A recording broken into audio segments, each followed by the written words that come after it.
Parece que o Boninho finalmente viu o nosso canal e as críticas de game design que a gente fez às provas do BBB e decidiu fazer uma prova realmente interessante. Mas mesmo assim ele cometeu alguns pequenos erros que afetaram todo o clima da prova. Erros que tu pode cometer no começo do teu jogo e que vão afetar todo o clima do teu jogo. Então vem comigo para entender como corrigir esses problemas. Eu nunca imaginei que eu estaria aqui no canal de novo falando sobre Big Brother, e dessa vez falando bem sobre Big Brother. Porque diversas pessoas vieram falar comigo, mandar mensagem pra mim: Tomás, tu viu a prova que aconteceu no Big Brother na última semana? Porque era uma prova que tinha gestão de mão, tinha gestão de recursos, que era realmente um jogo interessante. E por isso que eu vim aqui pra falar sobre essa prova. Eu já falei sobre Big Brother aqui no canal, falando sobre as provas de sorte que acontecem no Big Brother e como manter o teu jogador engajado do começo ao fim da partida. É um estudo sobre game design. Eu uso Big Brother como exemplo, mas eu tô falando sobre game design, sobre engajamento do jogador. E realmente ela foi uma prova bem diferente do que o Big Brother tá acostumado a fazer. Mas mesmo assim, eles fizeram alguns erros que a gente poderia corrigir para tornar a prova muito mais interessante. A prova era um jogo de vaza, que a gente chama, ou trick-taking game. O primeiro jogador, ele abre a vaza jogando uma carta, de qualquer naipe que tenha, né? Normalmente os 4 naipes que a gente fala do baralho, então eu jogo uma carta desse naipe. Todos os jogadores têm que jogar uma carta do mesmo naipe. O jogador que jogou a carta mais alta ganha a vaza, ou o trick, né, o truque dessa rodada. No caso do Big Brother, não tinham naipes, né, só eram cartas numeradas de 1 a 10. E o jogador que jogasse a carta mais baixa recebia um ponto negativo. Quem recebesse 5 pontos negativos estava fora da prova. Então ela era uma prova no estilo de sobrevivência. Na prova era um pouco diferente porque tu não via a carta que cada um jogava. Cada um escolhia a sua carta fechado e depois que todo mundo escolheu, era revelado a carta que cada pessoa escolheu. Cada jogador tinha as cartas de 1 a 10 mais 3 cartas trunfo. 3 cartas que seriam equivalente ao 11, né? Que quando tu jogasse era a carta mais alta. Não tem muito mistério em como a prova funciona. Mas o que eu percebi nos jogadores, né, nos participantes do Big Brother, foi que a estratégia do jogo não estava clara para eles. A estratégia para vencer esse jogo é otimizar os recursos que tu tem. Sempre quando tu for perder uma rodada, tu quer perder com a tua carta mais baixa. Tu quer perder com intenção a tua rodada, para tu queimar as tuas cartas baixas. E sempre que tu for vencer uma rodada, idealmente tu quer vencer com um número acima do pior número. Tu quer ter vencido por muito pouco.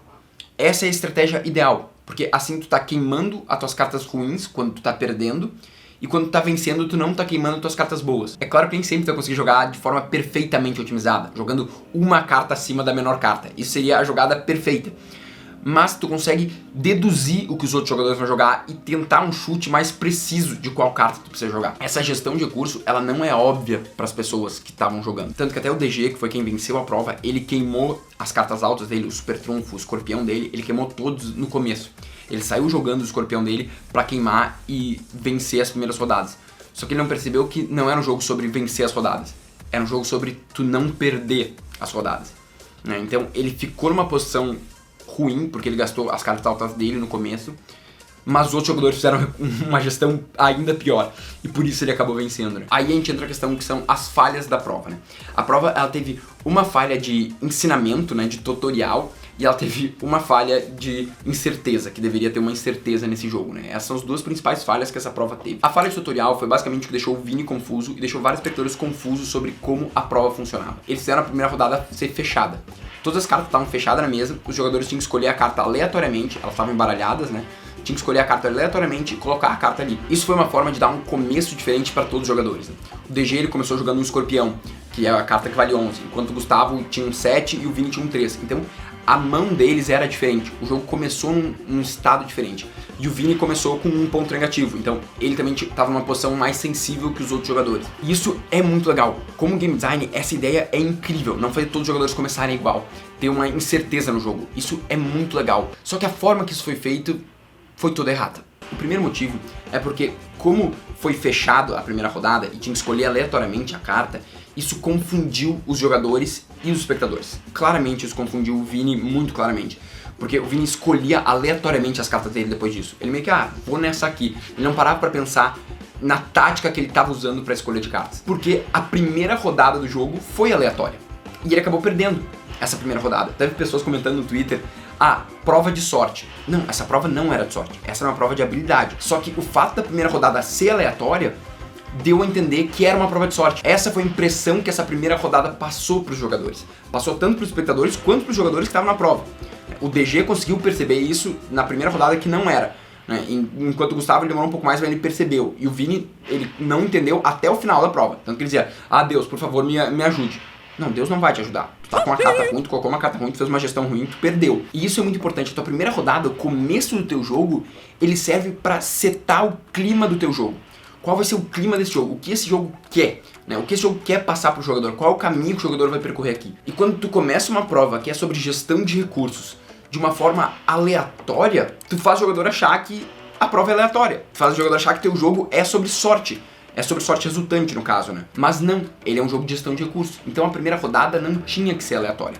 A primeira rodada, ela tinha que ser uma escolha. E outro motivo que essa primeira rodada não cumpriu o objetivo dela, que era deixar o jogo diferente, deixar não todo mundo no mesmo estado, foi que eles revelaram qual carta cada um jogou. Tanto que no final da prova, o DG ele sabia que ele tinha ganho, porque ele contou as cartas do Gustavo. Ele não tinha certeza absoluta, porque é difícil de tu contar cartas de 2 jogadores, mas ele tinha uma percepção de como é que estava o estado do jogo, então ele tinha quase certeza que ele tinha ganho. Já se tu tirasse uma carta aleatoriamente de cada uma das mãos e essa carta não fosse revelada, qual carta que tá faltando para cada jogador, isso ia tornar o jogo muito mais interessante. O DG não ia ter certeza se o Gustavo não tinha um escorpião ali, se não tinha um 10 sobrando, porque ele não saberia exatamente qual o estado do jogo. Essa é uma tática muito legal de tu fazer pra tu causar incerteza no teu jogador. No Mar de Mentiras, a gente faz exatamente isso. No setup do jogo, tu tira uma carta do baralho. O baralho tem 10 cartas de cada tipo, que são 40 cartas, mas tu exclui uma carta do começo do jogo. Então tu não sabe qual carta só tem 9 cópias. Então tu nunca tá certo se aquela carta ali tem mais uma ou não.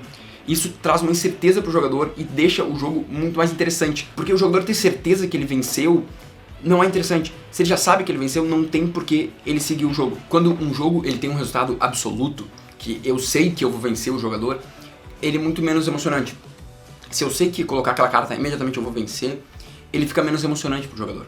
É claro que eu entendo que tem espaço para jogos assim, jogos de alta estratégia, eles são interessantes porque eles são objetivos, né? O xadrez, ele é um jogo objetivo. Quando eu ponho minha peça em cima da tua, eu sei que eu vou comer a tua peça. Tanto que, por isso que no xadrez tu tem o checkmate, que é quando tu sabe que tu vai vencer. Tu não precisa ir lá e comer o rei do cara, tu só sabe que tu vai vencer e já é o suficiente. Eu entendo que jogos de estratégia, eles são muito legais porque eles têm esse espaço objetivo. No caso da maioria dos jogos, tu ter uma incerteza é interessante. Deixa o jogador engajado. Ele não saber que ele vai vencer, deixa ele na ponta da cadeira assim, e aí, será que eu vou bem? Será que eu vou conseguir vencer agora?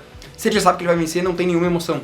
E tu consegue saber que tu vai vencer rodadas antes, que foi o caso da prova. Mas sem dúvida, essa prova já tem um game design muito melhor que qualquer outra prova que o Big Brother tenha feito. Porque aqui tinham escolhas significativas. Os jogadores tinham que fazer uma gestão de recursos, eles tinham que jogar as cartas de acordo, eles tinham que tomar uma decisão, eles tinham que fazer uma contagem de cartas do que os outros jogadores estavam jogando. E isso foi muito legal.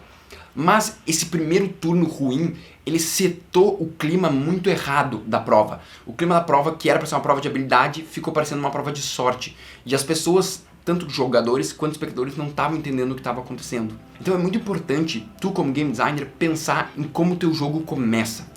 Qual que é o clima que tu estabelece no teu jogo logo nas primeiras rodadas, nos primeiros minutos de partida, nos primeiros minutos do teu jogo? O que tu tá definindo para o jogador que vai ser o clima desse jogo? O que o jogador pode esperar que ele vai ter ao longo do jogo? O que ele vai ter, que vai crescer, vai se tornando cada vez mais significativo a partir do que tu estabeleceu nos primeiros momentos de partida.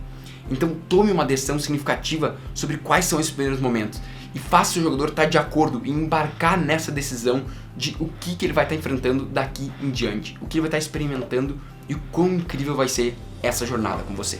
E é isso que eu amo no game design. Se tu tá pensando como game designer, tu pode estar sempre estudando e sempre aprendendo. Até no domingo da noite vendo Big Brother com a tua família. Se tu curtiu esse tipo de vídeo e quer aprender mais sobre game design, esses 2 vídeos aqui podem ser interessantes para ti.